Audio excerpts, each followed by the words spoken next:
6వ అధ్యాయము యెషయా గ్రంథం 3వ వచనంలో సర్వలోకము ఆయన మహిమతో నిండియున్నది అని గొప్ప స్వరముతో గాన ప్రతిగానములు చేయుచుండిరి. పరిశుద్ధుడు పరిశుద్ధుడు పరిశుద్ధుడు.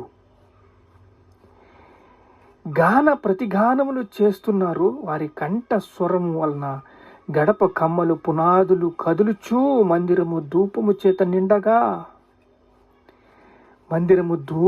చేత నిండగా పరిశుద్ధుడు పరిశుద్ధుడు పరిశుద్ధుడు అని దేవుణ్ణి ఆరాధిస్తున్నారు. శరావుల మధ్యలో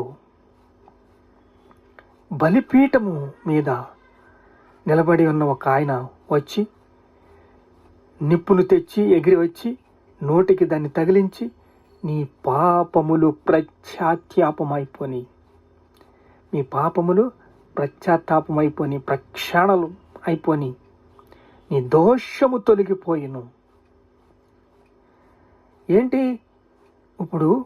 నేను అపవిత్రమైన పెదవులు గలవాడను, అపవిత్రమైన పెదవుల మధ్య నేను నడుస్తున్నాను, నేను నివాసిస్తున్నాను, అపవిత్రం గలవాడిని నేను,